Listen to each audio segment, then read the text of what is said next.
Shalom, jemaat yang terkasih dalam Tuhan, sahabat menjadi berkat, ketemu kembali dengan saya, Pendeta Fauzi. Renungan hari ini, saya beri tema melihat Dia. Kita dasarkan di dalam Yohanes pasal yang ke-20, ayat 14 dan 15. Demikian firman Tuhan. Sesudah berkata demikian, ia menoleh ke belakang dan melihat Yesus berdiri di situ. Tetapi ia tidak tahu bahwa itu adalah Yesus. Kata Yesus kepadanya, "Ibu, mengapa engkau menangis? Siapakah yang engkau cari?" Maria menyangka orang itu adalah penunggu taman. Lalu ia berkata kepadanya, "Tuan, jikalau Tuhan yang mengambil dia, katakanlah kepadaku, di mana Tuhan meletakkan dia, supaya aku dapat mengambilnya." Kekasih Tuhan, sahabat menjadi berkat. Seorang pendeta dan teolog yang sangat terkenal pada masa Perang Dunia Kedua adalah seorang yang berjuang di jalan Tuhan. Dia menentang Hitler, Nazi Hitler pada masa itu.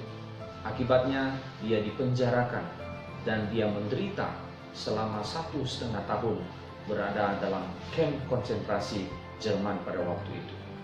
Namun sekalipun Dietrich Bonhoeffer, pendeta ini, seorang yang dipenjarakan, seorang yang menderita oleh karena dia ditahan oleh pemerintah pada waktu itu. Namun Dietrich Bonhoeffer mengarang beberapa buku, mengarang buku-buku yang cukup menjadi berkat bagi banyak orang pada masa itu. Bahkan ada seorang tentara Inggris yang turut dipenjarakan bersama dengan dia di kamp konsentrasi, memberikan kesaksian ketika dia melihat seorang Bonhoeffer yang sangat tenang, yang sangat kelihatan damai di dalam dirinya, wajahnya, perilakunya selama berada dalam penjara. Bahkan dia berkata bahwa jiwanya seorang Bonhoeffer ini benar-benar bersinar dalam kegelapan keputusasaan penjara di mana mereka tinggal. Saudara, bagaimana seorang Dietrich Bonhoeffer bisa mengalami ketenangan dan kedamaian di tengah-tengah situasi yang sulit dan menderita, bahkan di penjara pada waktu itu? Saudara, rahasianya adalah ketika Bonhoeffer melihat Tuhan yang sudah bangkit itu, menyadari kehadirannya, menyadari pertolongannya, dan menyadari penyertaannya di tengah-tengah situasi yang sukar dan sulit yang dijalaninya. Saudara, para murid dan juga Maria Magdalena pada masa itu sedang berada dalam situasi yang takut, cemas, gelisah. Mereka tidak tenang di dalam hidup mereka, tidak ada damai dalam hidup mereka ketika mereka kehilangan guru mereka. Namun saudara sekalian, mereka tidak menyadari bahwa Yesus telah bangkit. Bahkan Yesus yang berada di depan mereka pun mereka tidak menyadarinya. Mereka tidak menyadarinya, mereka tidak mengenalinya, mereka tidak melihatnya.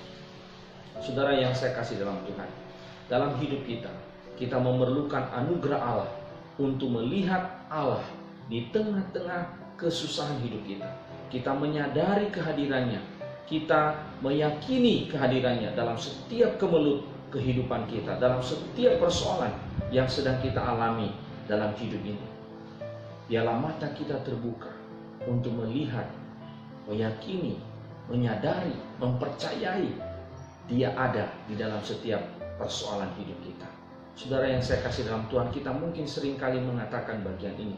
Kita seringkali mendorong orang yang sedang mengalami kesusahan, yang sedang mengalami penderitaan untuk meyakini kehadiran Tuhan, melihat Tuhan di dalam kemelut hidup mereka. Namun sekarang saatnya bagi kita di tengah-tengah proses kesusahan, di tengah-tengah penderitaan, di tengah-tengah kemelut kehidupan kita hari-hari ini, mari kita mohon anugerah Tuhan untuk melihat Dia, menyadari kehadirannya dalam situasi, dalam keadaan apapun, kemelut apapun yang sedang kita alami, sehingga kita bisa mengalami ketenangan, kita bisa mengalami damai sejahtera, dan seperti Dietrich Bonhoeffer dalam kehidupannya dikatakan dia bersinar di dalam kegelapan keputusasaan. Di sekelilingnya, dalam keadaan di sekitarnya, dia tetap bersinar, dia tetap tenang, dia tetap damai. Demikian renungan pada siang hari ini. Tuhan Yesus memberkati kita.